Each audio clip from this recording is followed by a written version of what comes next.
The night I finally made my move on Elena, she didn't push me away. Instead, she let me stay, and we spent the entire night together. But the very next day, standing just outside the door of a private VIP booth, I heard her childhood friend ask her a direct question.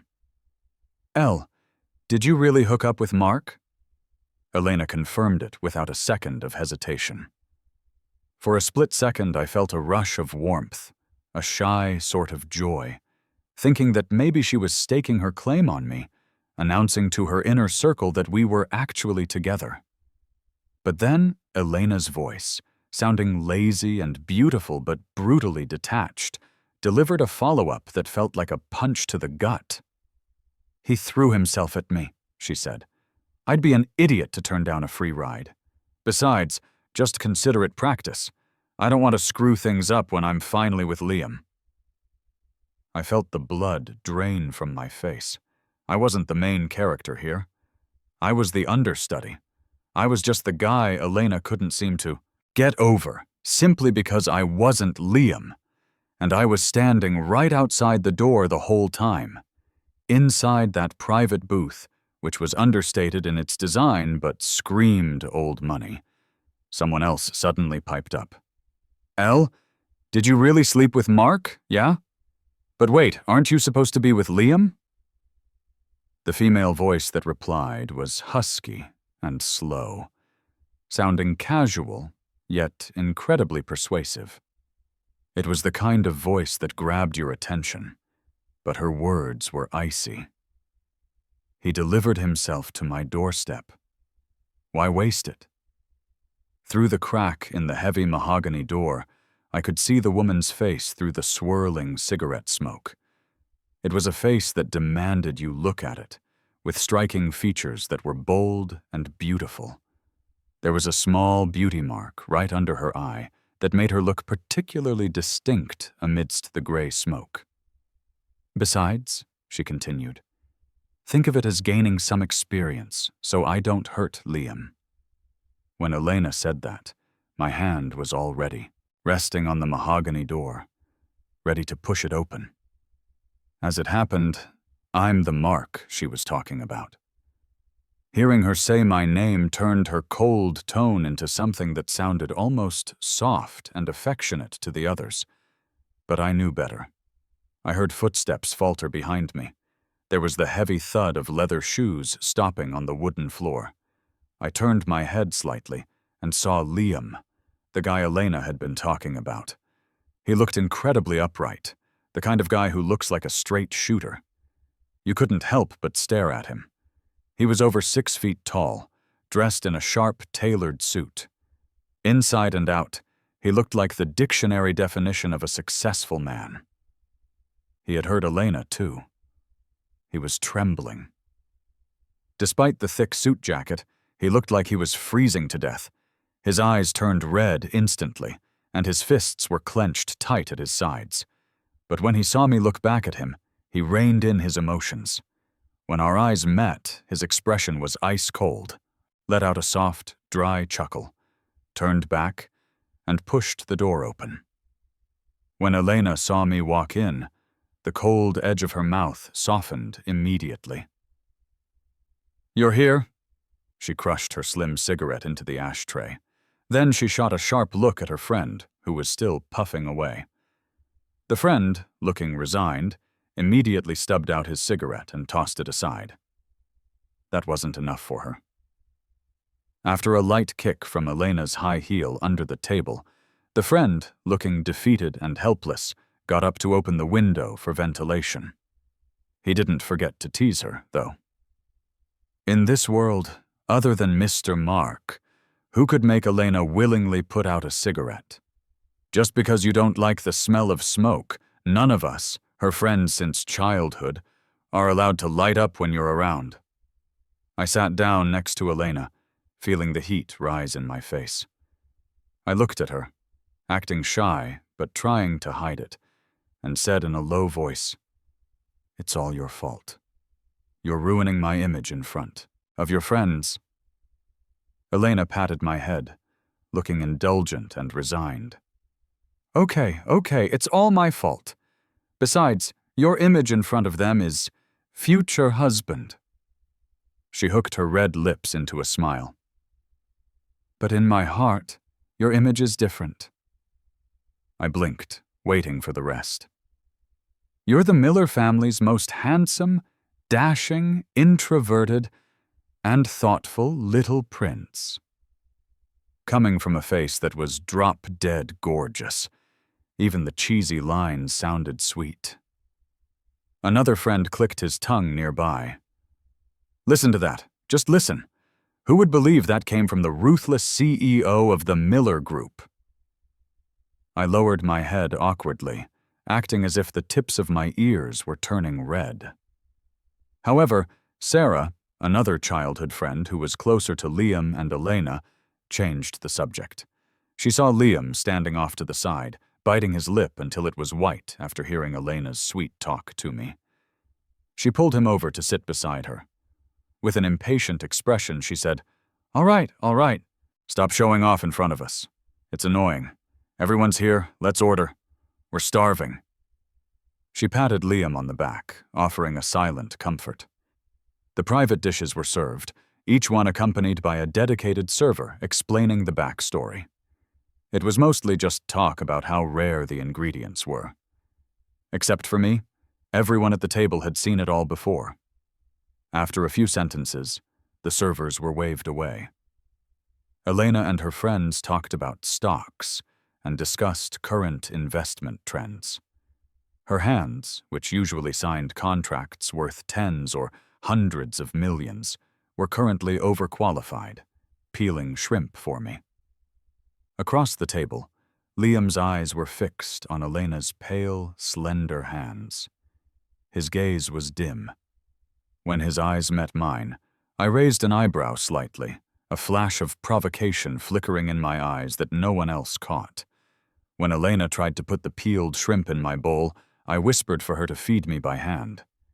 She agreed with an indulgent smile. I obediently ate the food she fed me. Through all of this, a gaze remained fixed on me, feeling like it wanted to drill a hole through my body. Just as I secretly tried to pour myself a glass of wine, this woman who seemed to be casually chatting with her friends acted like she had eyes in the back of her head. She caught my intention. She pinned down my sneaking hand and poured me a glass of mango juice instead. No alcohol, she said. This stuff is too strong. It'll give you a stomachache. I pursed my lips and gave up. So when I saw Liam down a glass across from me, I spoke up. Look at you. You're only focused on stopping me. You should tell Mr. Davis not to drink so much either. I advised with immense kindness. Liam shot me a cold look, his tone freezing. None of your business. Worry about yourself. My tone dropped, and I lowered my eyes slightly. I was just worried about you, Mr. Davis. Sorry I overstepped. My voice sounded a little husky. I turned my head away, not wanting Elena to see my disappointed look. But she grabbed my chin. When she saw the redness at the corners of my eyes, she wiped away the moisture with her thumb and cooed softly. Hey, don't be sad. But when she stood up, the air pressure around her suddenly dropped. Unlike the gentle coaxing she just gave me, her eyes were brewing a storm. She picked up the bottle near her hand and walked step by step over to Liam. Then she filled his glass to the brim with hard liquor. Her tone was cold. Since you like drinking so much, drink up. Liam looked up at her, unwilling to back down. Do you really want me to drink this? Elena spat out one cold word. Drink! Sarah tried to stop it from the side, her voice worried and annoyed. El, did you forget? He drank himself into a gastric perforation for the company back then. His stomach still hasn't recovered. Liam's eyelashes trembled. He had hope. He hoped Elena would feel sorry for him just once. But after hearing that, Elena didn't soften at all. As if spiting Elena, Liam downed the entire glass of hard liquor in one go. He choked halfway through, his face turning bright red, but he looked at Elena defiantly and poured himself another. Elena poured one, and he drank one. His eyes were red from the irritation. It was like a game of chicken between the two of them. Neither would admit defeat. It was like they were seeing who would soften first, or who would surrender first. The violent coughing got louder and louder. It sounded like he was going to cough up a lung, but after catching his breath, as if punishing himself, he continued to drink. Elena didn't say stop, so he kept drinking. Until one of Elena's friends reminded me. "Hey, boyfriend, say something to Elle. She'll definitely listen to you. Their families go way back. They grew up together. It's not good to ruin the relationship like this." I acted like I had just snapped out of shock. I gave him an apologetic look. Then I said to Elena, "Elena, let it go. Look at how sick Mr. Davis looks." But Elena didn't tell Liam to stop drinking. Liam continued to down glass after glass. The bottle was already bottoming out. He kept going. I tugged on Elena's sleeve and whispered her name. Only then did she say indifferently, "Stop drinking." Only then did Liam stop his mechanical drinking. He lifted a handsome but ghastly pale face, enduring the stomach pain to look at her. Elena turned her face away, avoiding his gaze. Finally, because of too much hard liquor, his stomach was in turmoil. Liam couldn't hold it together anymore. He ran to the bathroom in a wretched state. When someone tried to get up to follow, I spoke up with concern. "He's throwing up in the men's room. I'll go check on him." Many of Elena's friends praised my kind heart. I thought so too. I really am kind. I walked out the door and strolled leisurely to the restroom. I heard the sounds from inside, like Liam was puking up his bile. The corner of my lips hooked into a cold sneer. I looked at myself in the mirror, handsome, introverted features. Even in a simple shirt, I couldn't hide that clean, innocent vibe. Otherwise, someone like Elena, who had seen plenty of hot guys, wouldn't have fallen for me at first sight. I looked harmless. Once I showed weakness, it triggered a powerful protective instinct in women. When Liam was done vomiting, he came out clutching his stomach, looking pained. I asked with fake sincerity, "Mr. Davis, are you okay?" The corners of Liam's eyes were red and his face was a bit puffy, but he didn't answer my question. Instead, he countered, "You don't love Elena at all, do you?" He continued talking to himself.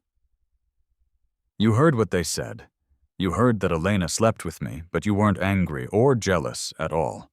If you really loved her, how could you be indifferent to her sleeping with another man?" My gaze landed on the faint red marks visible inside his shirt collar. I adjusted my cuffs, a gentle smile on my face. "But she just treats you as a hookup buddy. Besides, sleeping with you was just practice to improve my experience later. She loves me so much. Why should I care about a hookup buddy and a tool? Don't think you can drive a wedge between us." Clutching his stomach, looking more pained by the second, beads of sweat popping on his forehead, he said, pale-faced, "Stop with the high-sounding excuses. You just love her money." Who doesn't like money? I do like her money, but her money is part of who she is. Loving her money is equivalent to loving her. The two aren't mutually exclusive. After hearing this, he wore an expression that said, "I knew it." "Aren't you afraid she'll find out your true colors?" I laughed dismissively, methodically rinsing my hands under the tap. "Do you think she'd believe anything you say?" He gritted his teeth. "You don't deserve her love. One day she'll see your true face. You're just a leech living off a woman." I couldn't help but sneer. Don't flatter yourself. Is your love pure? If she wasn't the CEO of the Miller Group, if she wasn't the sole heir, if she lost all her halos and was just a regular person, would you still like her?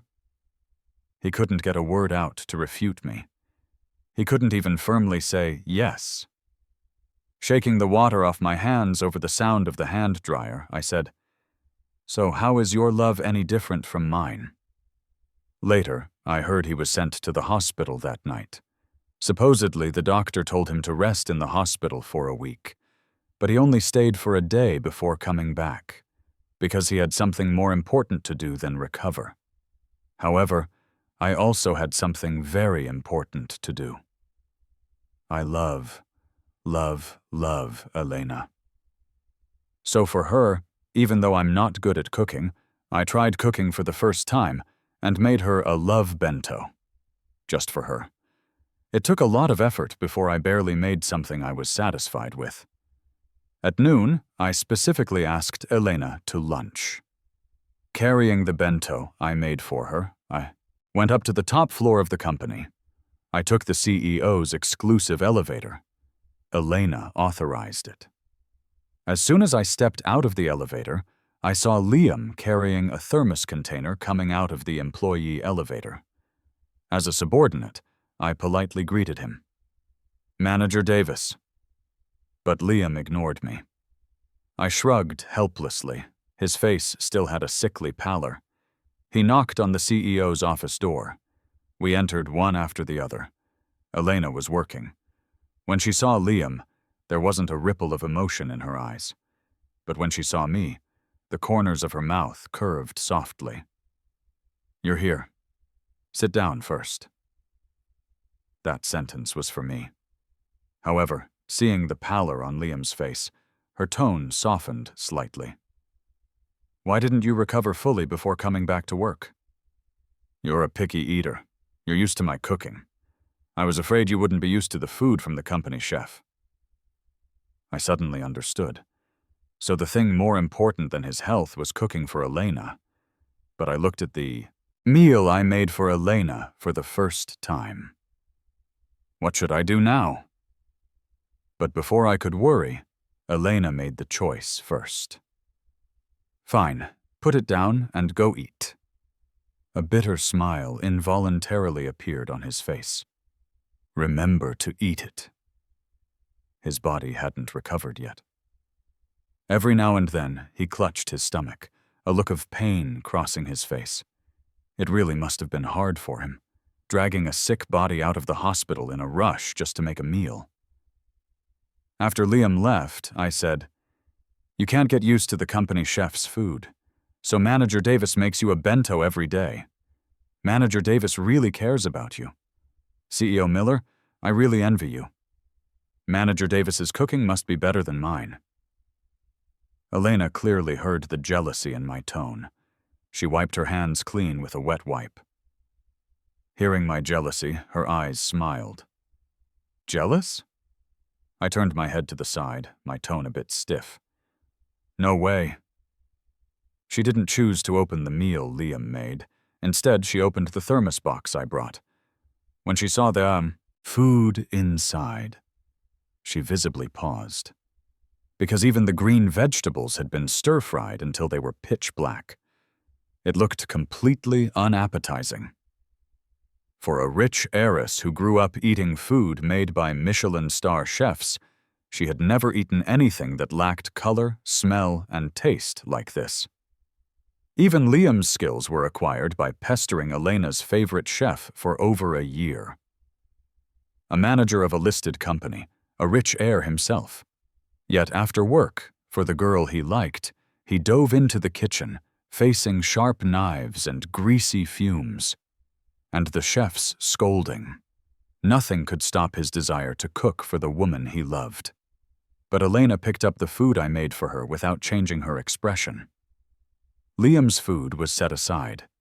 She didn't even glance at it. Instead, she said to me, "For a first time, you did really well." I put my hands on my knees, looking calm but actually expectant. "Taste it then." She picked up a piece of spare rib that smelled sour. The moment it entered her mouth, her face stiffened slightly, but then she swallowed the rib without flinching.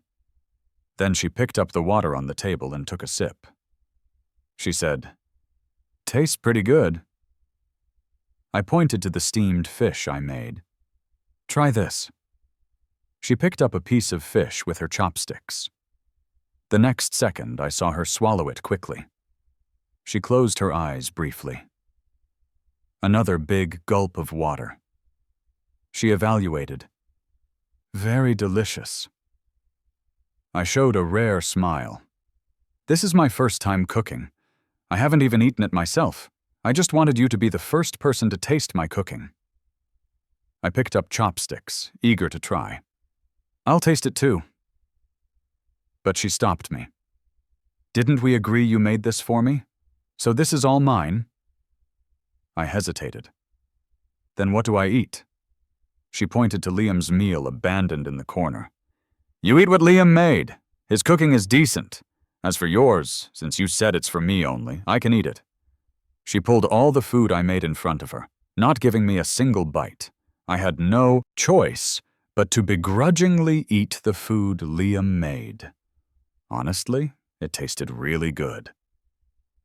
When we finished dining, the food I made was actually completely finished by Elena.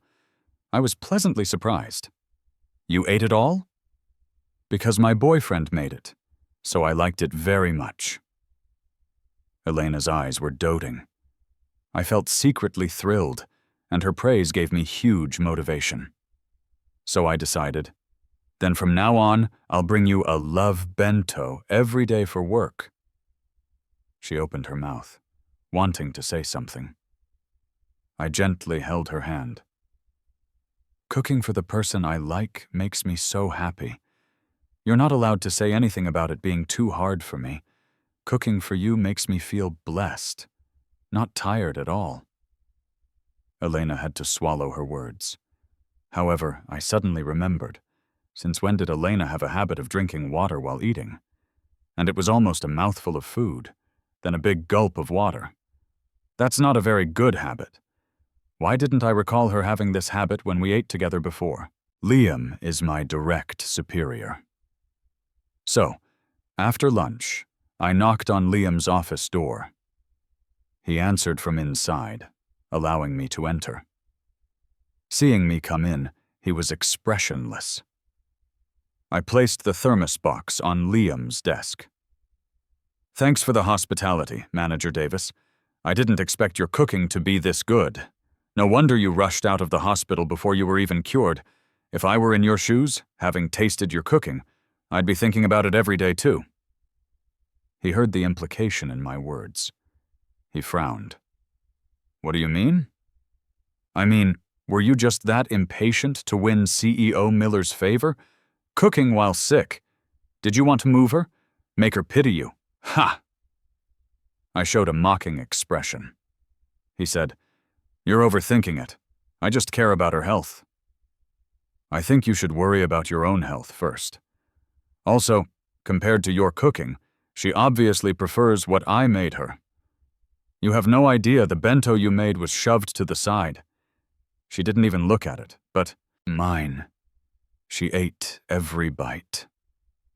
I only helped you finish yours because I pitied you." My gloating face was fully exposed to him. Liam's hands clenched into fists, his face full of anger and humiliation. I ignored it and walked out with a swagger. My leather shoes tapped a cheerful rhythm on the floor. Even though I warned him not to cook for Elena anymore, he still made it every day and sent it to the CEO's office. What could I do? I could only begrudgingly help him finish it all. After all, wasting food is shameful. I had to admit, Liam was a very capable leader. But so what? During the department meeting, we were discussing recent tasks. There was an extremely important project, negotiating a contract renewal with a major partner. This kind of thing should naturally be led by the manager, but Elena called my name in the meeting. "Mark, You will lead the renewal contract with Bartlett Inc. As soon as she said this, gasps filled the conference room. Liam's face turned ugly. Bartlett is a major client for our company. Is it appropriate to hand this to an employee who's been here for just over a year? What's inappropriate about it? New employees need chances to prove themselves, Elena said, toying with her fountain pen. She smiled, but it didn't reach her eyes. Or are you afraid a subordinate will perform better than you, the leader? With that accusation hanging over him, Liam naturally couldn't object further. However, giving it to a new employee does have risks, so you will assist Mark in completing this. A department manager having to assist a new employee. This was undoubtedly a slap in Liam's face. Liam looked like he'd been publicly slapped. It was utterly humiliating. When the meeting ended, other colleagues patted Liam on the shoulder to comfort him. Only I walked up to Liam with a faint smile. I'll have to trouble Manager Davis to assist me with the project. Liam gritted his teeth. Don't get cocky. Naturally, the company was buzzing with gossip about this. I hadn't even stepped into the break room when I heard colleagues talking. Mark is such a male fox spirit, an ingrate. Think about how good Manager Davis was to him at the start. He groomed him, defended him, valued him so much. And look at now. Not only is he ungrateful, he's trying to usurp Manager Davis's power. Manager Davis worked so hard to land Bartlett back then, and now someone else is reaping the benefits. He's stealing more than just Manager Davis's power. He's stealing the woman Manager Davis loves. Who in the company doesn't know Manager Davis and CEO Miller grew up together? He's loved her for years. He studied hard to get into the same university, didn't join his own family's company after graduation, and instead followed CEO Miller to the branch office, starting from the bottom and working his way up, suffering all kinds of hardships. They were about to have their happy ending, but Mark cut in line. Based on my years of reading romance novels, this is a classic plot. Just wait. CEO Miller will regret this eventually. But when that happens, that male homewrecker Mark probably won't have a good ending. The colleagues' tone couldn't hide their satisfaction and anticipation of my downfall. The day CEO Miller realizes the person she loves is Manager Davis, the first person to deal with Mark will be CEO Miller herself.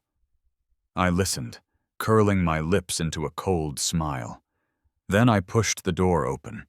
They instinctively screamed and clutched their chests, looking terrified. When they reacted, their faces were full of awkwardness. They asked carefully, "Did you hear what we just said?" I looked at them indifferently. Take a guess. They stopped talking, looking awkward and scared. They grabbed their hot coffee and fled. But because they weren't paying attention, one ran straight into the doorframe.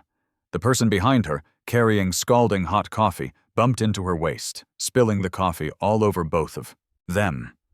They howled in pain. It was pathetic. Soon, I started the renewal process. Of course, there wasn't much to prepare. After scheduling a time with the project lead from the other side, I called Liam along. Manager Davis, I'm really sorry. I know you're busy as a manager, but CEO Miller asked you to assist me, so I have to trouble you to tag along. Liam had no room to refuse. Then I threw the documents at him. I have more important things to do. I need to think about how to land this contract, so carrying the heavy stuff will have to be your job, Manager Davis. Liam looked at me with gloomy eyes, but eventually picked up the heavy stack of files. I walked in front, empty-handed, except for a briefcase. Liam followed behind me holding a stack of documents. It looked like I was the boss and he was the subordinate. Colleagues saw this and pretended not to see, looking anywhere but at him. Liam couldn't hold his head up. I walked ahead with my head held high. The moment the other party's representative came out, he looked at me, then at Liam, following behind me. He assumed I was the professional one, not Liam. He became even more cautious about bringing up the price hike. "Mr. Mark, the economy isn't great, but costs keep rising. If we don't increase the price, we won't have any profit margin." I slammed my hand heavily on the table, startling the guy. "Price hike? Your company is funny. Do you know who we are? We are the Miller Group. Do you know how many companies are lining up to work with us? And you have the nerve to ask for a raise? This demand is just ugly." The representative's face turned black immediately. Beside me, Liam opened his mouth to speak, but ultimately stayed silent. I doubled down. "The Miller Group working with you is us doing you a favor. Don't be ungrateful. I'm putting it out there. Forget a price hike. If you don't lower the original price by 20%, we won't even consider working with you." The representative's face went from red to green, then green to black. He had probably never seen someone like me before. Veins popped on his forehead. "If this is the attitude the Miller Group has towards our cooperation, then I have nothing more to say. Please leave." "What do you mean? Trying to kick us out? Do you know who we are? Offend the Miller family and, believe it or not, we'll blacklist you in the industry." I was arrogant, pointing my finger at his nose. The representative couldn't take it anymore. Finally, he called security. I was so angry I kicked the coffee table hard. The loud crash scared everyone. "Do you know who our CEO is? You dare kick us out? You're going against CEO Miller. Get ready for bankruptcy." I'd like to see if she has that kind of power. In the end, Liam and I were chased out by security like mad dogs. From the office to the gate of Bartlett Inc., I was cursing the whole way. It caused quite a scene. "Who are they? Heard they're from the Miller Group." "That's too arrogant. Even if the Miller Group is powerful, they should have basic humility." "Being from Miller Group doesn't make you God." Red flag. "Who would dare work with the Miller Group in the future, acting like local tyrants?" Undoubtedly, the renewal fell through. It also stirred up controversy in the industry. Liam and I were called into the CEO's office. Greeting us was a cup smashed directly in front of Liam. The shards flew up, slicing across Liam's ankle. "Look at what you did." The word "you" was used very cleverly. The shard made intimate contact with skin. Skin broke, and beads of blood oozed out drop by drop, leaving a stinging trail of bright red. Liam hissed in pain. Luckily, I was standing further away. I was unscathed. The next second, I lowered my head, my eyes instantly reddening, my voice turning husky. I looked so guilty. I held back my emotions, voice low. "I'm sorry, CEO Miller. It's all my fault. It has nothing to do with Manager Davis. It's my lack of experience. I only thought about doing a good job and signing the contract at the lowest price. I wanted everyone in the company to know I'm capable, that I deserve you. But I messed everything up and caused such a huge loss to the company." As I spoke, my voice choked up uncontrollably. My hands clenched tight into fists, as if I were struggling to suppress my emotions. "Fire me or punish me. I accept it. It's all my fault. Please don't blame Manager Davis. He has experience. You specifically asked him to help me, even though he stood by and watched during the negotiation. I was the main person in charge, so I should bear all the consequences." Elena walked up to me helplessly. She coaxed me softly, reaching out to pat my back. "Why are you sad? I'm not blaming you. This has nothing to do with you." Liam looked at her in disbelief. Unlike the gentleness she showed me, when Elena looked at Liam, her face was icy. "Liam is the company's interest, just a tool for your jealousy." Liam clenched his fists tight. What do you mean? Mark is just a new employee with no experience. What does he know about this kind of project negotiation? I asked you to assist him, not to set him up. Did you want to see him embarrass himself and cause trouble that badly? This sentence undoubtedly questioned Liam's character. If you hadn't left him to dry, wanting the whole company to laugh at him, wanting me to be disappointed in him, you and I both know there's no way this contract wouldn't have been signed. You are the department manager. If you can't even handle a simple renewal contract, then I really have to question your ability.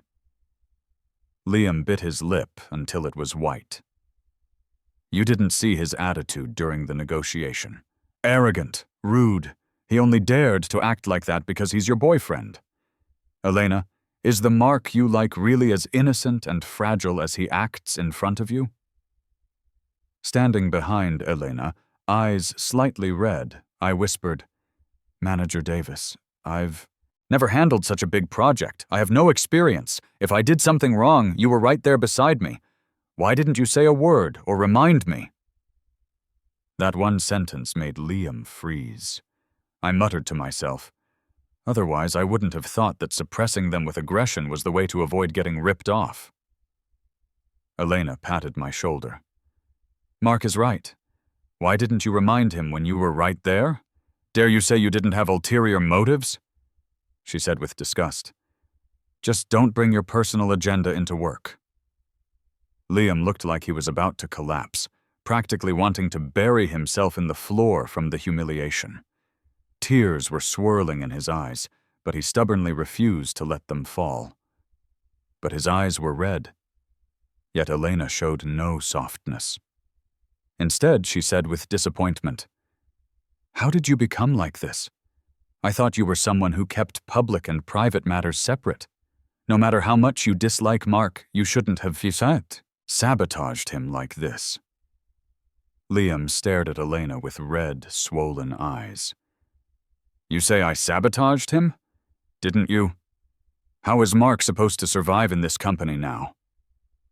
She turned her head away, not looking at Liam's broken expression.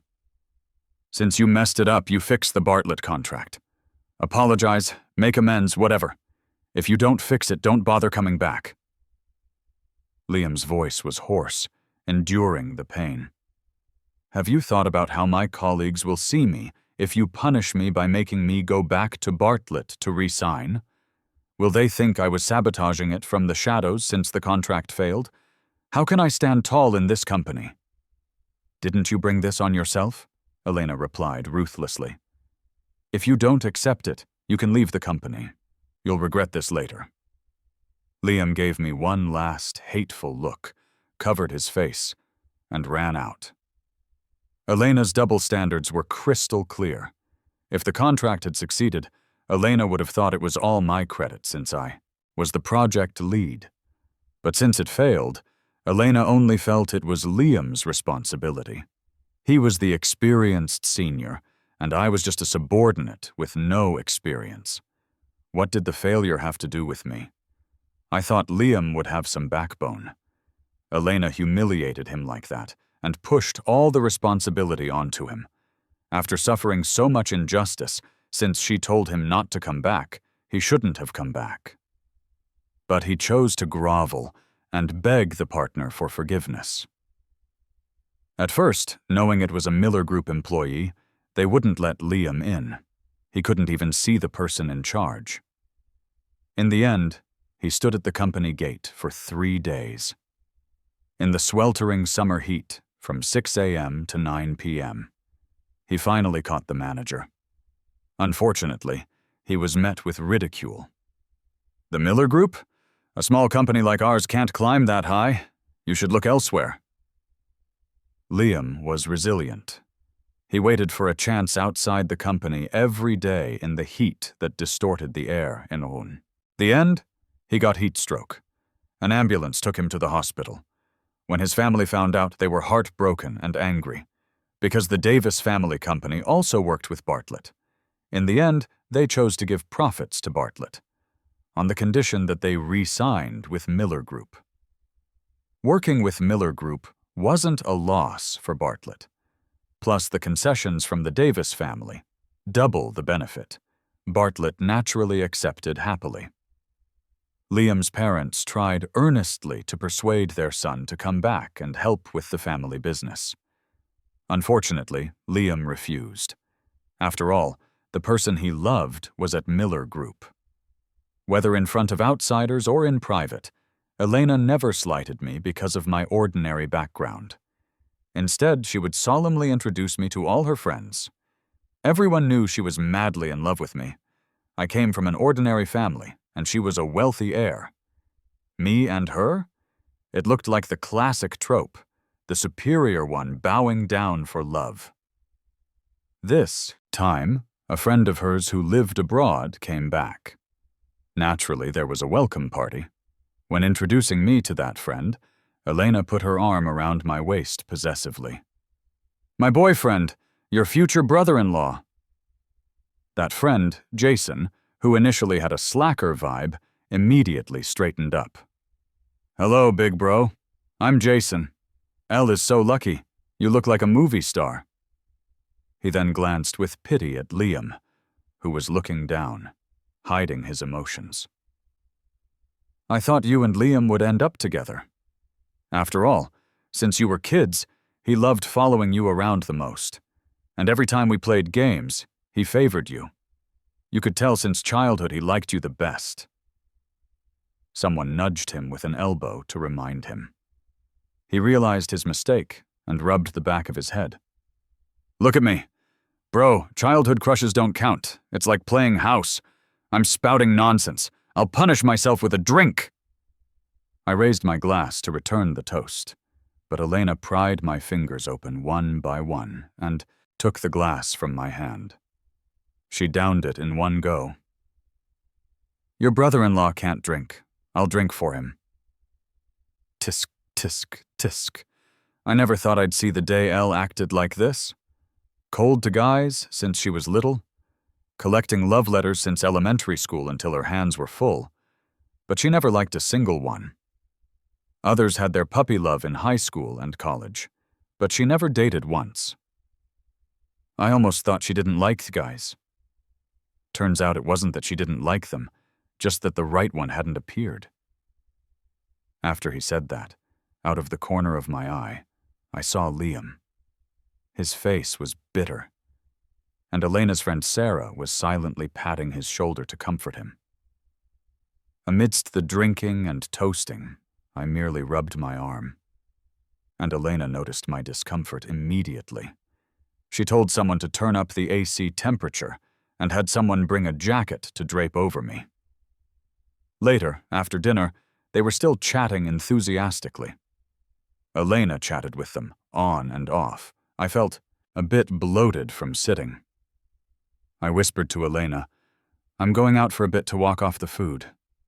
She started to get up to go with me. I stopped her. "I'm not a kid. I'll just walk around outside and come back." I straightened my back and tried not to disturb them as I left. I took a deep breath. The air outside was fresher. I walked slowly in a circle. When I planned to go back, I was blocked by Sarah. I went left, she went right. I went right, she went left. Her figure carried a gangster-like swagger as she blocked me. I looked down at her helplessly.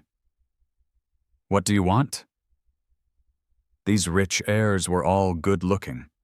Sarah was no exception. She had a striking face, but the way she looked at me was like I was some cheap toy, unworthy of her high-class eyes. She looked slouchy, her voice suppressing a deliberate flirtatiousness. "Isn't it obvious I'm interested in you?" Not wanting to show weakness, I looked her in the eye. "So?" Her voice was coaxing. "So, how about spending a night with me? Just one night, and I'll give you $100,000. Good deal, right? With your current salary, how many years would it take to earn $100,000? But you just need to sleep with me for one night, and it's easy money."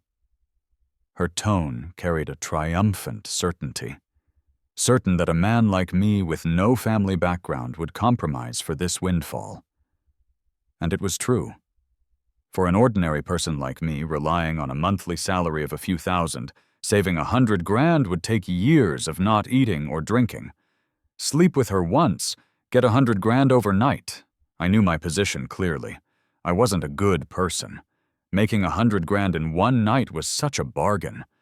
Greed leaked from my eyes. She saw the hesitation in my eyes. She shoved a room card into my hand. "Tomorrow night, 8:30.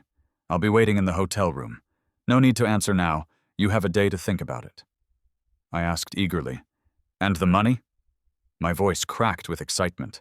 She sneered. She pulled the phone out of my pocket. Then her manicured hand grasped mine, thumb caressing my palm. It was naked seduction.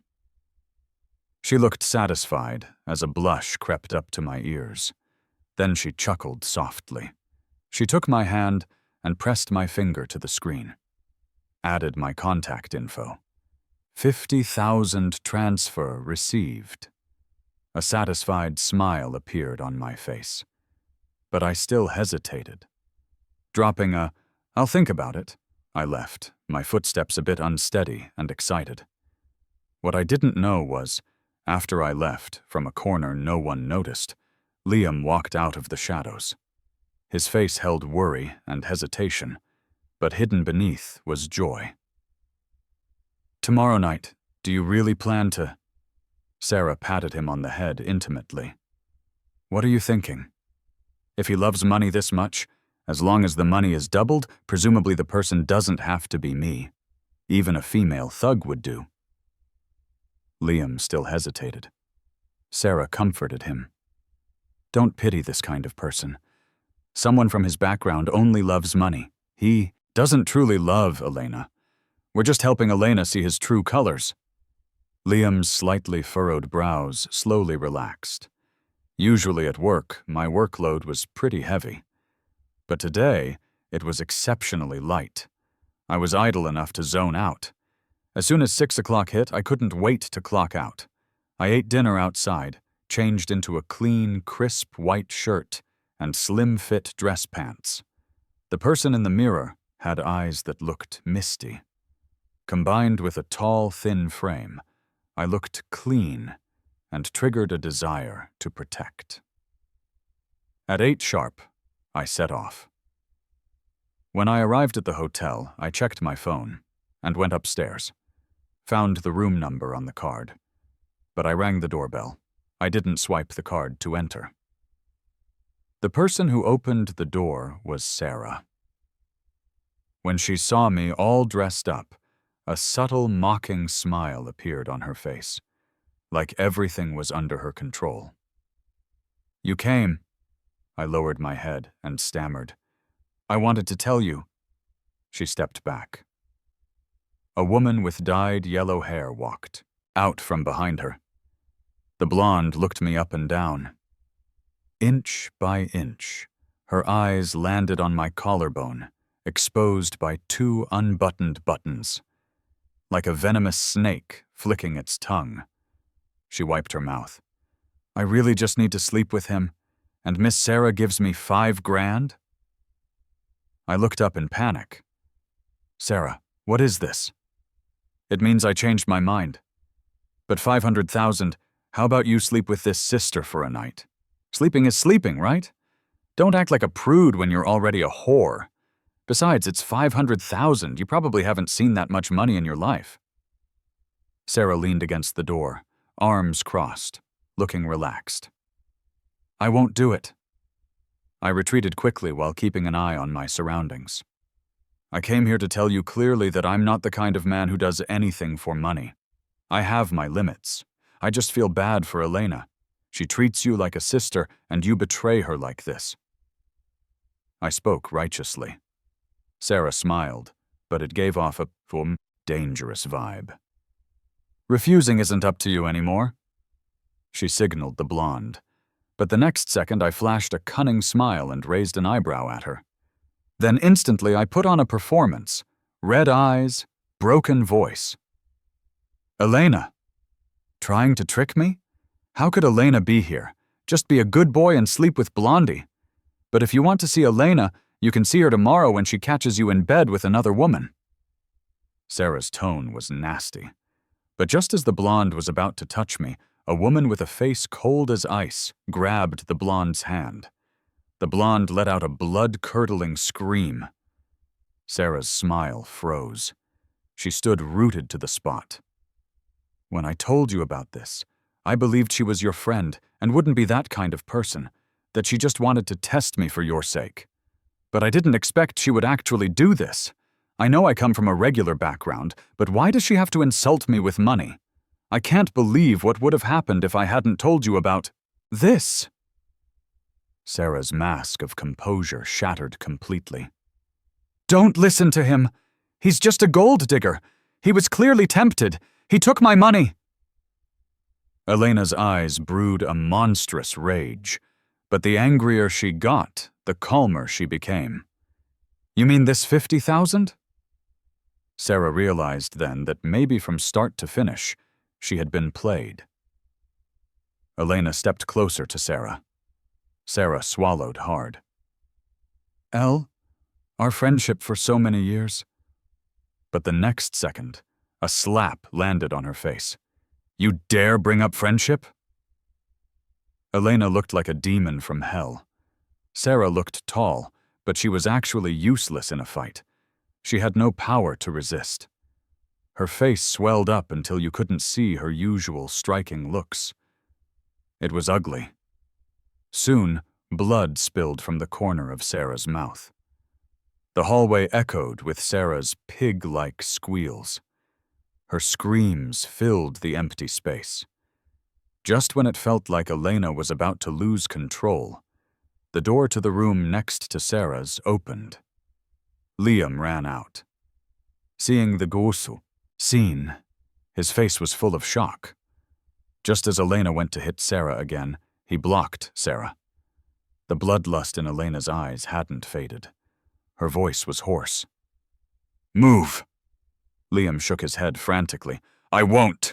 Look clearly, she's your childhood friend. Are you really going to beat your friend to death for a man you've only known for a year? Elena was unmoved. Someone like this deserves to die. From the side, I fanned the flames with a trembling voice. I don't understand. I have no grudge against Sarah. Why does she want to ruin me? Elena listened, then sneered at Liam. You were involved in this too, weren't you? Liam wanted to deny it, but the next second Elena slapped him hard. Liam's handsome face swelled up instantly. If anything had happened to Mark, neither you nor Sarah would live comfortably in this world. Tears welled in Liam's eyes. The slap stunned him. He said, feeling incredibly wronged, I just wanted to stop Sarah from doing something wrong, but I whispered quietly. But why didn't you come out to stop them when I yelled help at the beginning? You only came out when Sarah got in trouble. Mr. Davis, I've never had a grudge against you. Why do you want to destroy me? After I finished speaking, Liam looked at the disappointed expression on Elena's face. Panic seized his heart. He shook his head frantically, tears flowing freely. I really didn't mean to harm him. But Elena suddenly calmed down. The strength left her fists. Her fingers were stained with Sarah's blood. Sarah has no grudge against Mark. You're the one who's always targeting him, causing him trouble. Dare you say she didn't try to ruin him because of you? Yet you watched and did nothing. How did you become so cold-blooded and vicious? She seemed to see right through him. Liam's eyes darted away involuntarily. Liam, you weren't like this before. I feel like I don't know you anymore. Elena's tone of disappointment. Even I could hear it, and I heard that more than venting anger for me, Elena was disappointed in Liam's actions. To Liam, this sentence hurt more than Elena hitting him. In front of Liam, she took my hand, unable to hide the disappointment and exhaustion on her face. Finally saying nothing else, she left. After that, Sarah's family business suffered attacks from the Miller Group. With the Miller Group's suppression, The Chen family, already facing impact from online businesses and at a critical transition point, declined. No matter how Liam begged, he couldn't stop Elena's thunderous methods. Liam wore a mask to work for over a week. On Valentine's Day, Liam was in an exceptionally bad mood. Deputy Manager Brenda was someone he promoted personally. Their relationship was like friends. Sensing Liam's bad mood, Brenda rolled her eyes and handed a huge pile of documents to me. Liam happened to pass by me right then. Brenda said, "Process these files for me by the end of today." That many files. Even if I stayed all night, I might not finish. And everyone knew perfectly well that giant stack wasn't my job. Liam knew it. But as the leader, he turned a blind eye. Just like a year ago. I graduated from college and was recruited by him through campus recruitment. I didn't understand it back then. When I first interned at the company, he was clearly nice to me. He taught me a lot, and his methods of handling company affairs were swift and effective. Back then, I thought he was so excellent, an independent, autonomous man. Not only did he guide me in work, but he also cared about me in life. He really helped me a lot. I could tell he appreciated me too, and was satisfied with my work. But everything changed so suddenly. Just because Elena came to our department and gave me an extra glance, even if that glance was a fleeting moment of awe, and she confusingly asked for the names of everyone in the department. But after that one time, Liam suddenly turned cold toward me. To the point where he treated me differently from other employees. If other employees made insignificant mistakes, nothing happened. They would even get comforted. But if the person making the mistake was me, he wouldn't hesitate to scold me in front of everyone. I even vaguely felt he was leading other colleagues in the department to isolate me. Colleagues close to him naturally followed his attitude toward me, making things difficult for me at every turn, even giving me work that wasn't mine. Liam knew all of this, but he tacitly approved it. At that time, I really didn't understand why I was being targeted, why I had to live so carefully, jumping at shadows, why everyone isolated me and disliked me. Later, I realized I was facing workplace bullying, and the fuse was just a woman. I never thought an independent, capable man, just because of a woman, would choose to isolate and target me. Truly ridiculous and laughable. Moreover, I hadn't even done anything. Just because Elena fell in love with me at first sight and chose to pursue me, they pointed all their spears at me. I clearly never responded to Elena's pursuit. I did nothing. I even avoided her. But they still believed I was the one in the wrong. Elena's active pursuit, in their eyes, was me seducing Elena, me betraying Liam's mentorship. Liam was kind to me, yet I stole the woman he loved. Later, I figured it out. It was because I was too weak back then. Clearly, Elena liked me, but they didn't dare target Elena, so they took their anger out on me. Because people pick the soft persimmons to squeeze. Slowly, I understood. Liam studied desperately to go to the same university as Elena. For Elena, a rich young master who never suffered hardships gave up going to his own family's company, instead following Elena to the branch office to start as a regular employee, climbing step by step to the position of headquarters department manager. Naturally, he would dislike me because of Elena. Sadly, nothing he did was for himself. After all, the woman was his everything. During the time Elena pursued me, Liam watched it all, and my workload increased. He even personally went to my roommate to ask about my lifestyle in college. Did I often stay out all night? Did many girls chase me? How many girls had I dated? It was truly laughable. His standard for judging a guy's character was simply how many girlfriends he'd had, and if he stayed out at night. I really didn't know if he was insulting me or insulting himself. Now facing Brenda's difficulty, I didn't resist. I was just a small employee. How could I fight against my leader? I obediently took the files. My hands sank under the weight. Very substantial. Feeling this weight, not only was I not worried, I felt very satisfied. 1 second before getting off work, I finished my own tasks. Brenda mocked me. Haven't even started? Planning to live at the company tonight? Don't rush. I blinked at her, then took out my phone and found Elena's chat. Held the voice message button, my tone as innocent as possible. Elena, I'm sorry. I might have to flake on our Valentine's date today. I have a lot of work unfinished. I can't go out with you. Brenda waited, feeling stifled, for me to finish the call with Elena. Seeing me end with a sigh of feigned strength, Brenda's face changed drastically. Are you sick? You tell CEO Miller about this kind of thing? Are you a tattletale? Besides, I'm your boss. You do what I say. If you don't do it, you can get out. I looked at Brenda innocently. You really misunderstood me. I was just explaining to my girlfriend that I can't date her because of work.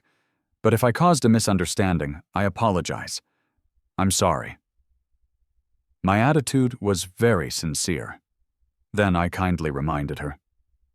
By the way, I forgot to tell you I haven't hung up yet. Implied meaning, Elena heard everything she just said to me. Brenda felt the sky falling. But seeing the phone in my hand, afraid I hadn't hung up yet, she wanted to speak, but didn't dare. She was suffocating. I kindly reminded her again. You can speak freely now. I hung up. She didn't dare speak anymore. Her face was a mix of panic and hatred as she looked at me. Brenda finally stomped her foot in exasperation and ran into Liam's office. I didn't know what the two were discussing. I kept looking at the time on my phone. A few minutes later, they came out together. Liam spoke. Leave the work for tomorrow. Go on your date with CEO Miller. Coming from his mouth, it sounded like he had razor blades in his mouth.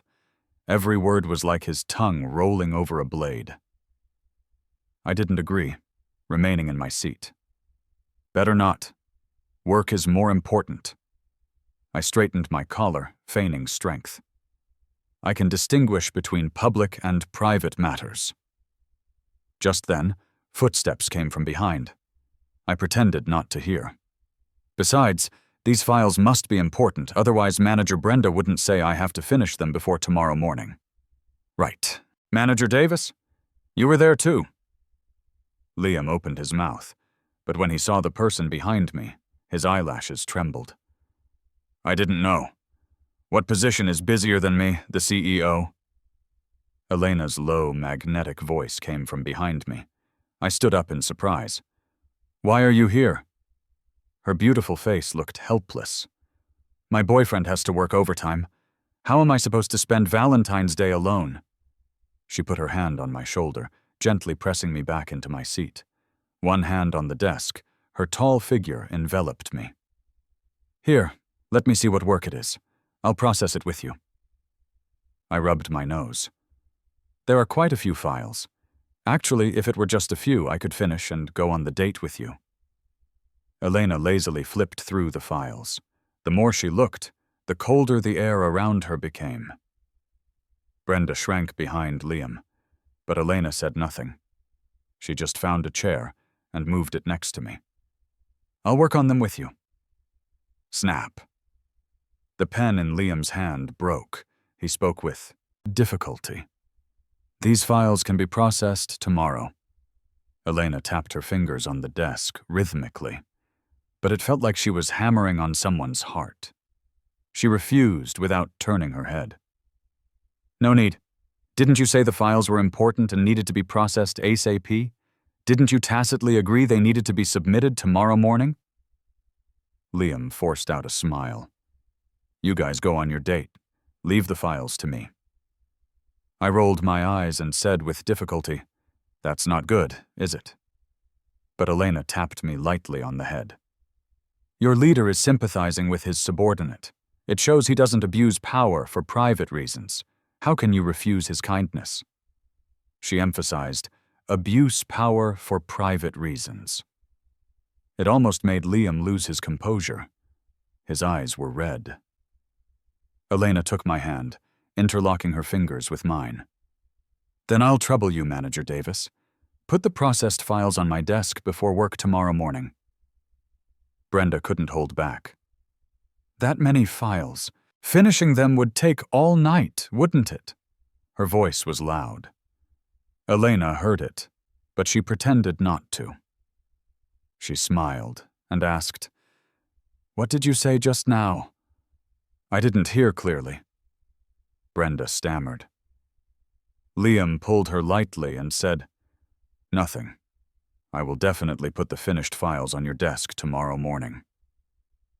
I sighed. "I can finish my own work. CEO Miller, you can let Manager Davis help me once, but you can't let him help me a second or third time." "How could that happen? Your Manager Davis is so nice. Next time something like this happens, he'll definitely help you again. Besides, even if Manager Davis doesn't help you, you can ask your girlfriend. Right, Manager Davis?" Elena locked eyes with Liam. Anyone could hear the subtext. "If he makes things difficult for you again, come find me." Liam looked bitter, but could only answer, "Yes."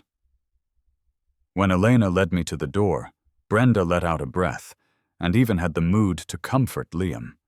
But Elena stopped suddenly. Remembering something, she said to Brenda, "By the way, Brenda." Brenda shuddered. Like she was hoping in her heart Elena wasn't calling her, her eyes holding expectation. Elena helped me so naturally, I had to repay her. I enthusiastically reminded her, "CEO Miller. Her name is Brenda. She's our deputy manager." I saw Brenda gulp nervously. Elena rubbed her chin. "Brenda, right? Pack your things. Don't come in tomorrow." Brenda forgot her fear and looked agitated. "Why?" Elena chuckled lightly. "No reason, just that I'm your boss. You do what I say, right?" Those were the exact bossy words Brenda had said to me. Now Elena returned them to her. Her face turned gray. Liam opened his mouth to speak for her, but Elena said coldly, "If you can't bear to part with her, you can leave with her. I won't stop you." In the end, Liam stayed silent and said nothing. For our Valentine's date, we went to a high-end Western restaurant. Elena, like a magician, gave me an expensive watch and cufflinks, and sent a pricey Valentine's gift. Finally, she booked a private screening at the cinema and watched a Valentine's release romance movie with me. Predictably, it was a terrible movie, but the whole arrangement maxed out the emotional value. We were like many other young couples, walking hand in hand, walking on the lively street. There was a quiet beauty to it. Around 11 o'clock, she drove me home. The car stopped downstairs. She unbuckled her seatbelt first. When I tried to unbuckle mine, she leaned over. Her bright, beautiful face was right in front of me. Her pretty eyes met mine, filled with joy and affection. The atmosphere suddenly became ambiguous.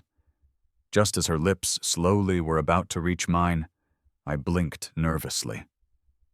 Then, the next second, I actively and quickly pecked her on the cheek, leaving behind a slightly stunned Elena, covering her face. What she didn't know was the moment I got out of the car and turned around, the shyness and smile vanished from my face instantly. I went upstairs with a cold face, rushed home without stopping, hugged the toilet and threw up. After throwing up, I wiped my lips over and over at the sink, until my lips were red and swollen. feeling like I was about to rub them raw. Only then did I stop. That night, when preparing the bento for Elena for the next day, while stir-frying, I accidentally added a few extra spoons of salt to every dish, or a few extra spoons of sugar. Who asked me to zone out while cooking, thinking about the scene where I actively kissed Elena? Presumably when Elena eats these, she won't blame me, right? When I arrived at the company the next day with slightly swollen lips, people kept sneaking glances at my mouth. I happened to lock eyes with Liam. He looked unusually distracted. Sporting massive dark circles, his hand lost strength. He didn't even notice spilling a cup of hot coffee on himself. It was a subordinate who discovered it and screamed to remind him. He went silently to the restroom to clean the stain. When he came back from the restroom, it wasn't just dark circles anymore. His eyelids were puffy, and his eyeballs were covered in bright red veins. Like he had been crying. And all day long there was a gaze that was particularly burning. From some corner, looking like it wanted to pierce through my lips. Someone wouldn't think my mouth was swollen from kissing, right? If so, that's truly a beautiful misunderstanding. A misunderstanding that puts me in a beautiful mood. The next day, however, he completely changed from his previous depression. He looked like he was hiding a huge surprise that only he knew about. When he passed by me, he said in a very soft voice only I could hear, "Don't get cocky. Soon Elena will see your true colors."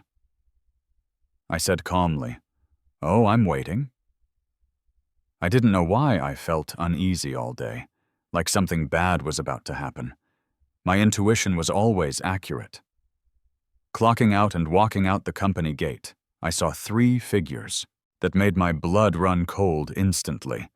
In front of a crowd of glamorous white-collar workers, they were dressed very plainly, plain to the point of being shabby, looking around curiously like they had never been to a place like this. Obviously a poor family. When they saw me, their eyes were filled with anger and resentment. Many bad memories flooded my heart. My heart went ice cold. The next day, Elena said Liam invited the old friends to dinner, and specifically asked to bring partners. But when Elena took me to the agreed place, there were no so-called friends in the booth. Only Liam. Elena frowned. "Didn't you say a gathering? Where are the others? What are you trying to do now?" The "now" was used subtly, inevitably hurting Liam. He steadied himself and said, "Don't rush. The others might not come, but perhaps someone more important will, especially for Mr. Mark." I smiled, pretending to be calm. "Then I really want to know who this important person is." Liam raised an eyebrow. "However, their arrival might be a surprise for Mr. Mark, or perhaps a scare." Elena was impatient. "Stop playing games." She turned and held my hand actively, her tone gentle. "If it's someone you don't like, we don't have to see them." Before I could speak, Liam immediately used reverse psychology. "Is Mr. Mark running away because he did something guilty he doesn't want Elena to know about?" Liam blocked my path. If I left, it meant I was guilty, planting a seed of doubt in Elena's heart. So I could only actively say to Elena, "Maybe it's an old friend. No harm in meeting." I pulled Elena to sit down. Liam gave me a meaningful look. Before we could even get comfortable, someone barged directly into the booth. When I saw those 3 familiar faces enter, I stood up from the chair in a reaction like PTSD. The chair scraped the floor, making a harsh screeching sound. "Why are you here?" My voice was a bit out of control. My expression nearly cracked. Liam was very satisfied to see my reaction. He tapped the table rhythmically. "Mr. Mark, why do I feel like instead of being happy to see your relatives, you're afraid of their appearance? What are you afraid of?" My face was pale. Elena looked at the strange me, then at my plainly dressed parents and brother. Just then my dad spoke. He had a simple, honest face, all dried-up wrinkles bunched together, looking very aged. Mark, since he was little, he was very disobedient, very selfish. If things didn't go his way at home, he would go crazy and smash the whole house to pieces. Liam's smile widened. Next, it was my mom. And he actually has a fiancée back home. The family is poor and couldn't afford his tuition. He got engaged to a rich woman, but as soon as he got into a top university, he dumped her. And before dumping her, he swindled most of her money. They acted in tacit agreement, one speaking after another like they had rehearsed and memorized a script. Liam listened leisurely to my parents' accusations against me while observing Elena's expression. Seeing Elena frowning, seeing me lowering my head, visibly trembling, probably scared. Liam thought, "You reap what you sow." Soon it was my brother's turn to expose my evil deeds. My parents are farmers. They work hard to earn a little money. But my brother said college costs a lot. City living is expensive. He asked my parents for $50,000 a semester. We farm. We only make $30,000 a year. Where would we get that kind of money for him? Parents didn't give it to him, so he beat and scolded them. Later at night, he drugged us with pig tranquilizer. While we were unconscious, he stole all the money in the house and ran. That was my parents' life savings. My brother's expression and emotions were much richer, very good at setting the mood. Tearful. We chased him to the school. He spent all the money on brand-name clothes and leather shoes. His classmates thought he was a rich kid. When we went to find him, he actually said we were servants hired by his family. We are his closest relatives. For 4 years of college, he only called Mom and Dad when he wanted money. What could Mom and Dad do? Afraid he'd starve and farming didn't pay, Dad ran to construction sites to do hard labor. Wind, sun, rain, sleeping 5 hours a day. But as soon as the wages hit, he transferred them to brother. My brother, dragging his fat body, slowly lowered his head, his mood dropping. As for me, although I got into college, the family really had no money to support me. And I'm a boy. Without a degree, I still have strength. But brother is different. He's the family's only hope. He has to go to college. Actually, we didn't come here for anything. It's just that he hasn't been home since college or work. Me and Mom and Dad miss him very much. My image of being selfish, greedy, heartless, and hypocritical was established through their description, especially contrasted with their kind, simple family. My evil was magnified infinitely. I shook my head innocently, eyes holding back tears, voice low and husky, as I begged Elena. I didn't. Elena, believe me. Liam shook his head in apparent disappointment, radiating righteousness. Mr. Mark, surely your own parents and brother wouldn't frame you. Elena kept her eyes lowered. It was unclear what she was thinking. Just as Liam was about to say something to Elena, my dad put a black plastic bag filled with stacks of $100 bills on the table. Looked like 10 or 20 grand. Then the next second, he pushed it in front of Liam. Liam was caught off guard. His heart suddenly pounded, but he thought of something and quickly said, "Mark treated you like that. Why are you still worried he has no money in the big city? This must be your savings from years of hard work." But my dad looked at him strangely. "Isn't this the money Mr. Liam gave us?" Liam's hair stood on end, a shiver running through him. What kind of joke are you playing? Didn't Mr. Liam teach us to say those things just now? This money is the payment Mr. Liam gave us. Mr. Liam, how could you forget? My dad said with his honest-looking face. Mr. Liam, why do you hate my son so much? Do you know if the lies you made up reached other people's ears, what they would think? How could my son show his face?" My dad burst into tears, wiping them with his sleeve. Clearly, my son is the most obedient person. He listened since he was small, felt for his parents, helped with chores, and took care of his brother. His grades were good, the house is full of his awards. High schools fought over him, gave him scholarships. And you said he stole family money for college? To lighten the burden on the family, I swear to heaven he didn't spend a dime of the family's money. It was all saved from his summer jobs. Slandering my son like this? Aren't you afraid of getting struck by lightning?"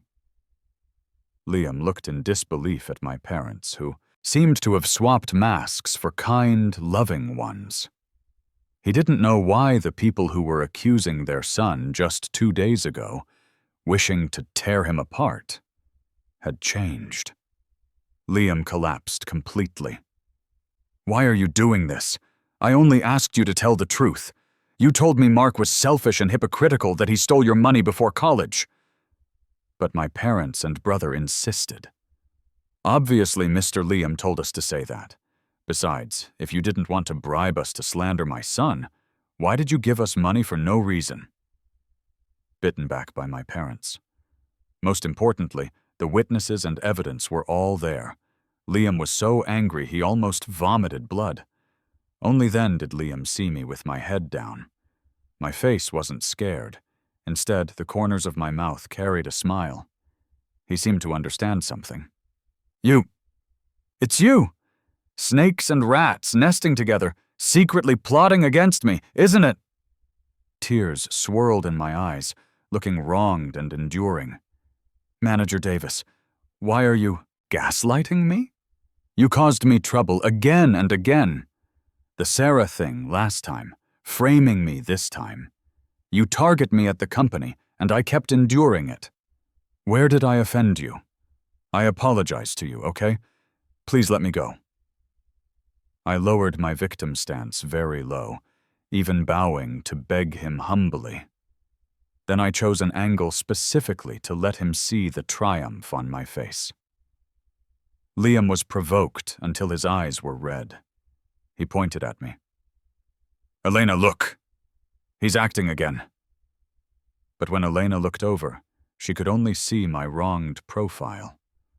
When he rushed at me, he was shoved hard to the ground by Elena. "Enough!" Severe pain shot through Liam's body, but it didn't compare to the pain in his heart. I was pulled up by Elena. When I looked up, she only saw my heartbroken face. Liam's voice even spawned despair. "Elena, in your heart, have I become someone who makes trouble out of nothing?" Elena pursed her red lips. "Aren't you? Didn't you make things difficult for him at work? Didn't you give Wood his parents' money? Mark did nothing. Why do you insist on hurting him? Are you dissatisfied with me?" Her tone was full of disappointment. Liam's heart truly went cold. His eyes were filled with a gray aura. "Am I dissatisfied with you? Or is it other feelings? Don't you know?" Elena's jaw tightened. Silence for a while. Then she finally said, "From now on, don't appear in any public setting where Mark is present," sentencing Liam to death. The moment Elena turned us around to leave the booth, Liam wept blood with every word. "Elena, if you find out Mark's true face in the future, you will definitely regret this." I thought to myself, regret? Regret knowing that I was actually abused by my parents growing up and they didn't even want me to go to high school?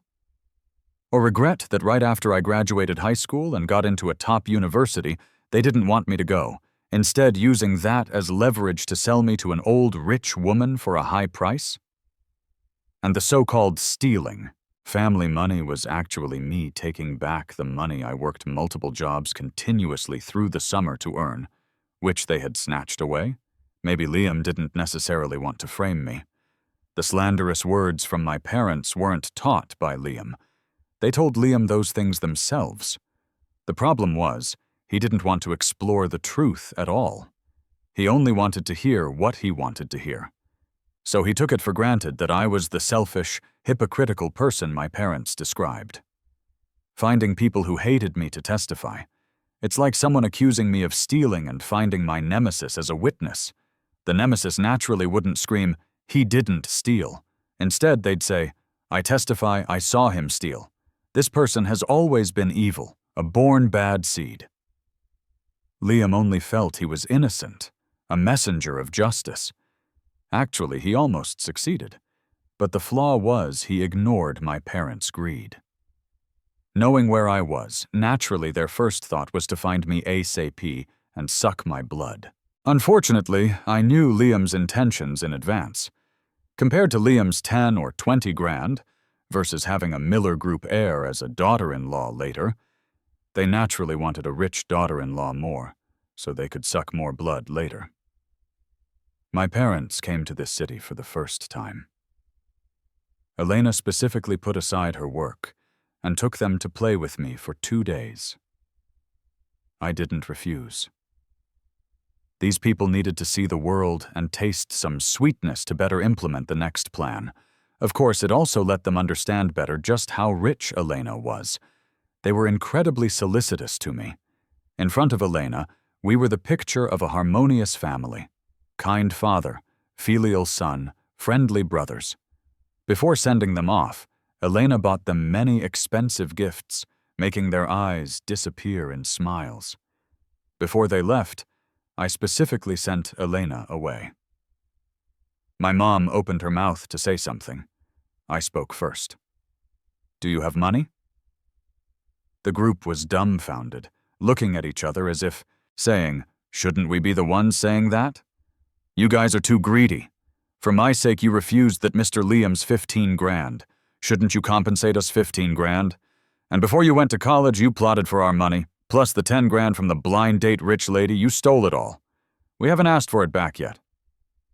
My brother added, "Most importantly, you found a cash cow now. She's so rich. Your brother here still has no car, no house, no wife. Whatever happens, you should give us 2 million. The next second, my dad smacked him on the head. "What are you saying? You only think of yourself. Don't we need money for retirement? At least 5 million? I sighed deeply in front of them. Say hi. If I really had that much money, why would I ask you for money? You know, how could a commoner like me squeeze into those wealthy families? Before I marry into Elena's family, I need to act like I don't want her money, only her person." I secretly observed their expressions, taking it all in. So from dating until now, I haven't spent a dime of hers, just to establish an image in her heart that I don't love her money. But you saw it. That Mr. Liam, he's a rich young master. Rich and handsome. Why did he give you money to expose me? Isn't it because he also likes Elena and wants to marry her? I analyzed everything carefully. Seeing them nodding in agreement while sinking into thought, I revealed a hidden smile and doubled down. Leaving aside a rich, handsome childhood friend who grew up with her, why would Elena like a poor kid like me? They asked, subconsciously, why? I pointed to my handsome, clean face.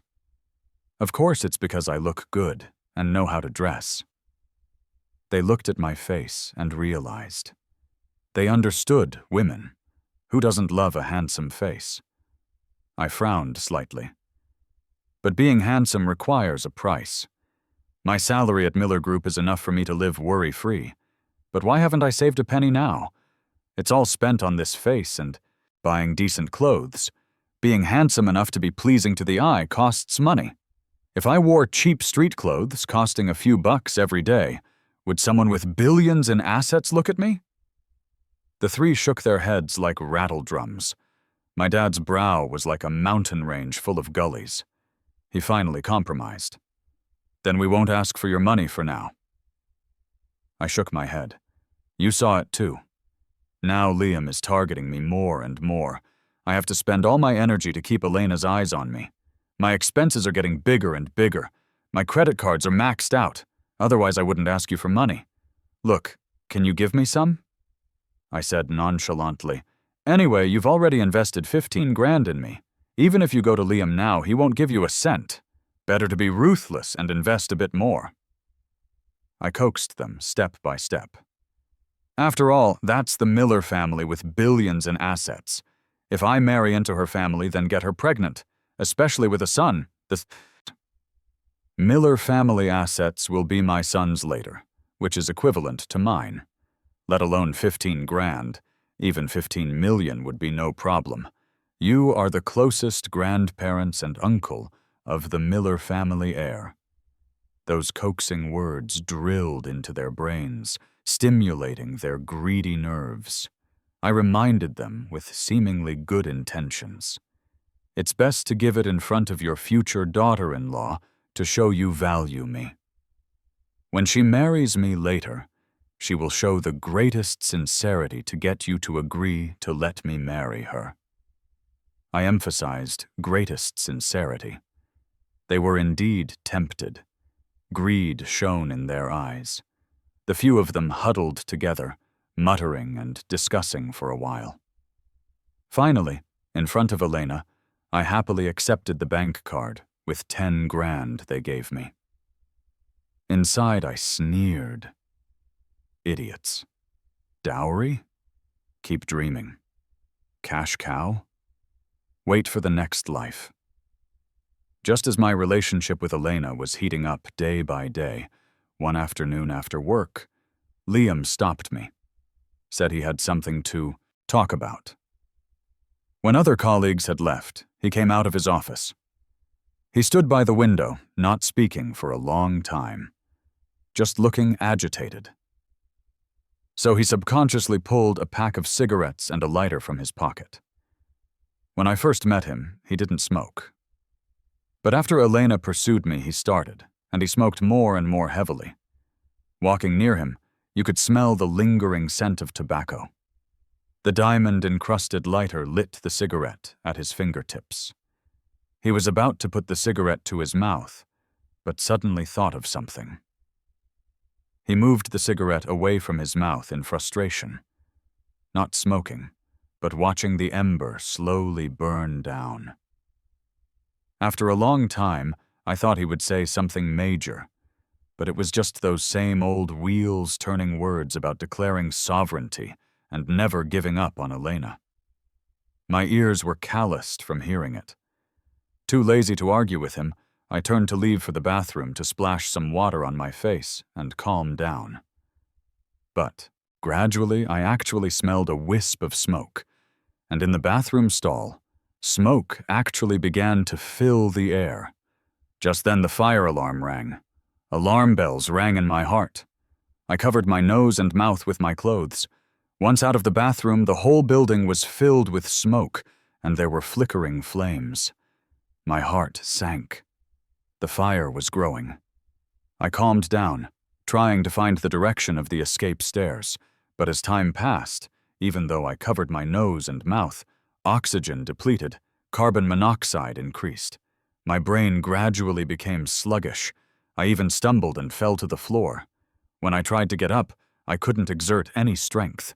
Breathing became difficult. And just then I heard Liam's weak cry for help nearby. "Someone save me! My hand is pinned!" Like heaven heard his prayer, Elena actually burst in. But she saw me and Liam lying on the ground at a glance. The first thing Elena said was, "Mark, are you okay? Don't be scared. I'm here to save you." Hearing this, Liam's tone carried scattered sparks of hope. "Elena, I'm here. Please save me first. My hand is almost ruined. I still need to play piano." As my consciousness faded, my eyes closed. Silence for a few seconds. I heard a woman leading a few people walking straight toward me. Strong arms lifted me up. Between me and Liam, Elena chose me. Vaguely, I heard Elena's urgent voice in my ear. "Liam, wait for me. I will definitely come to save you." The last second before I lost consciousness, I saw Liam's eyes instantly dimmed to extreme disappointment. When I woke up in the hospital, the fire had been extinguished. I heard that in this fire 3 died and 5 were injured. And one of the deceased was a colleague I knew. The colleague who greeted me with a big smile today. I would never see his smile again. Whatever fresh life was lost, I felt incredibly sorry. My mood couldn't help but become heavy. I heard that colleague could have gotten out himself, but he encountered the unconscious Liam. In a situation where the firefighter could only save one, he ultimately chose to hand Liam to the firefighter first, staying in the fire himself. Before the accident, he told the firefighter he would definitely go home. His daughter was waiting for him to buy her favorite Lego set. He promised he couldn't break his word. But in the end, he broke his word. Later, when investigating the source of the fire through company surveillance, it was found that the cigarette Liam lit was the source. Ash with sparks was flicked onto flammable curtains, and it got out of control. Life passing is but a moment. Later, my body recovered a bit, and I left the ward, wanting to go to the memorial hall to pay respects to the victims. But I saw Liam and Elena entangled not far from the ward. Because Elena chose to save me, Liam's hand was severely burned. He could never play piano again. He drove Elena, who had guarded his ward for days looking incredibly haggard, out. The look in his eyes toward Elena wasn't love anymore. It was full of hatred. "Get out! I never want to see you again. I hate you! You ruined my hands with your own hands. You are the butcher!" Only when she was about to lose Liam did she seem to have a sudden awakening mixed with fear. Liam was important to her. She couldn't lose Liam. She recalled many bits and pieces about Liam. Her heart-pounding first love was because of Liam. It was just that later, handsome and fresh scenery obscured her vision. Only when lost do people learn to cherish. Even when Liam bit the flesh of her arm viciously, wanting to tear the flesh off, she just groaned, comforting him weakly and palely. "We will cure your hands." But Liam let go in disgust and spat on her. "Get out! Stop disgusting me!" The person who wouldn't let go became Elena. I came to the victim's memorial. I sincerely lit incense for the victim. I hope in his next life he won't be so kind, because it's really not worth it. His daughter blinked her big eyes looking at her dad's black and white photo. Kind people saw on the news that her dad's last wish was to buy her a beautiful Lego set. She received many beautiful Lego blocks, but there was no smile on her face, because these weren't the ones she wanted most. Maybe she would never like Legos again. I saw the latest news on my phone. Davis Group heir about to hold wedding with Tsai family heir. Julian Tsai. The Tsai family was a family comparable to the Miller family. When so many people lost their lives or were injured because of the initiator, even losing their lives to save him, he was mourning his dead love. He was crying over his ruined hands. He was making efforts for revenge for his lost love. The only thing he didn't feel guilty about was those fresh lives lost because of him. After all, in his eyes, how could anything be more important than his love? The day Liam and Julian registered their marriage, Elena got dead drunk. Accompanied by her friends, I witnessed her regret. On the night Liam and Julian registered, Elena called him frantically. At first, the calls were hung up, but later the call connected. Coming from the phone were the harmonious sounds of a man and a woman. This was Liam's method of revenge against Elena, marrying and sleeping with another woman. Elena felt cold all over. Her eyes were terrifying, but she couldn't hold a wine glass. The glass crashed to the floor. She seemed to lose her mind.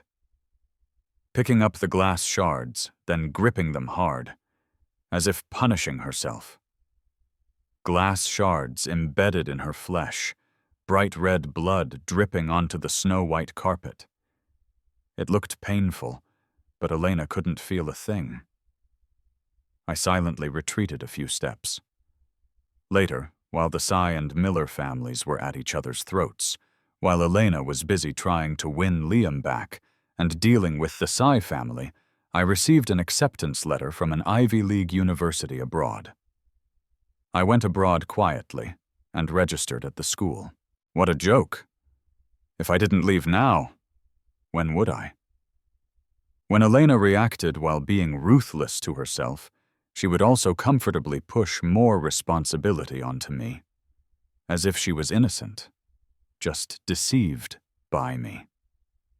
Then use all means to punish me to achieve the goal of atoning to Liam. I knew that day would come, so I planned early to apply for study abroad, to prevent her from attacking me when she had her awakening about Liam. Liam was a complete love brain. When he knew Elena liked me, he chose to target me at work. And how much better was Elena? Because of Liam's targeting back then, I resigned from Miller Group. I thought I would get rid of those two's harassment, return to a peaceful life. But when I applied to the next company, my work inexplicably encountered many obstacles. And coincidentally, the company's client was Elena. She appeared every time I encountered difficulties. Even when I faced workplace sexual harassment, she was the one who helped. If it were a normal guy, he would definitely fall for someone like that. After all, a beautiful, domineering CEO always saving you when you're in danger. But I knew clearly. The instigator behind the so-called workplace difficulties and sexual harassment was Elena, just to get me.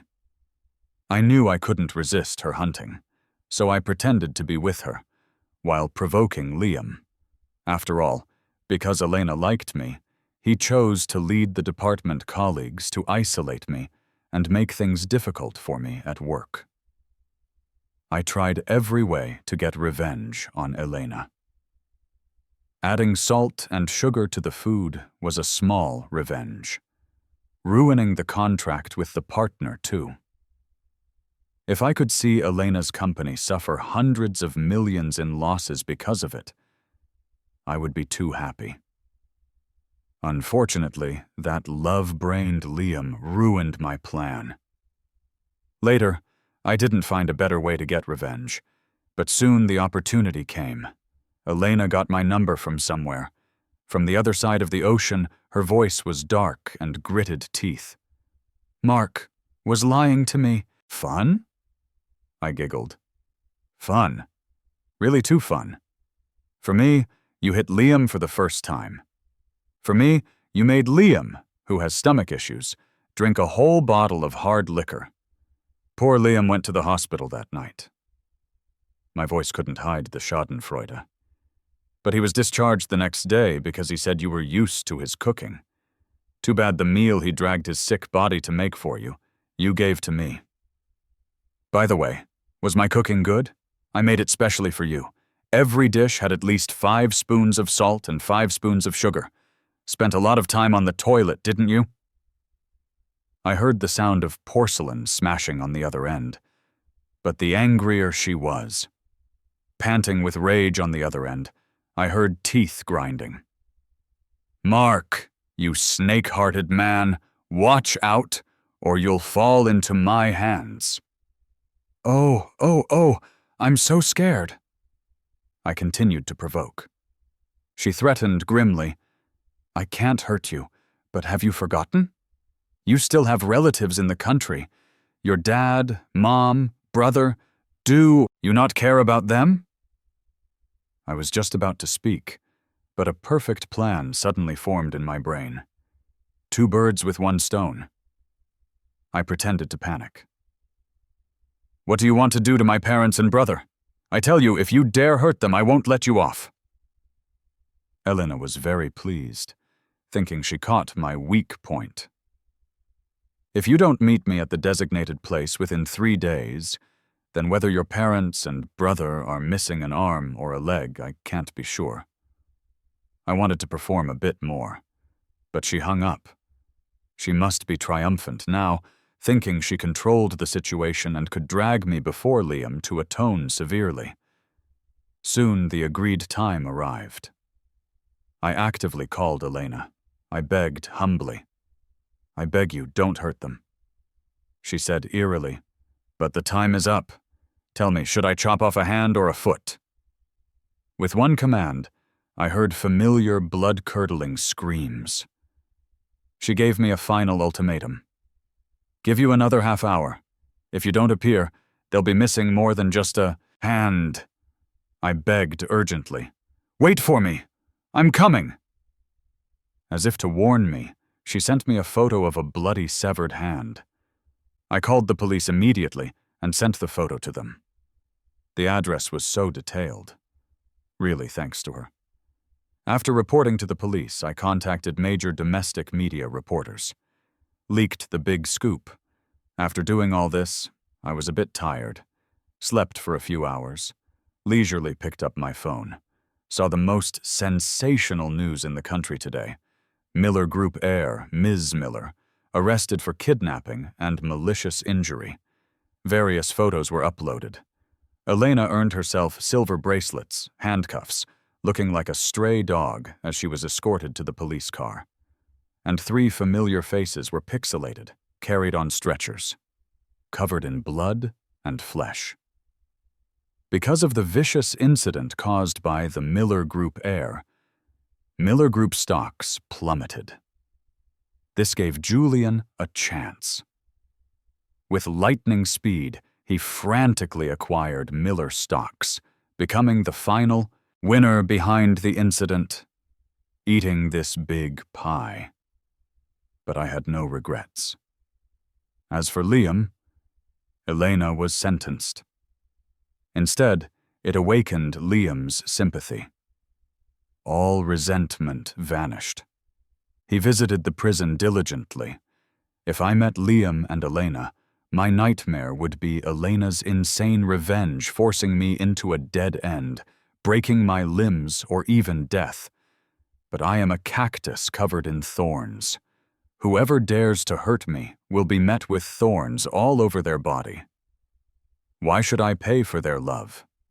And what right do they have to intervene in my life for their so-called love? Later, Liam visiting the prison often for another woman caused dissatisfaction in the Tsai family. Finally, Liam and Julian divorced. It's said Liam is still waiting for Elena to get out of prison.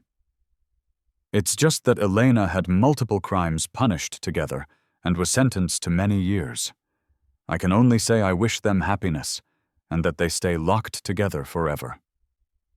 As for me, Lily accepted my proposal, and we are preparing for a trip around the world. Life is still long, but my life is no longer something anyone can interfere with. It is only in my hands. Life is still long. I'll enjoy it slowly.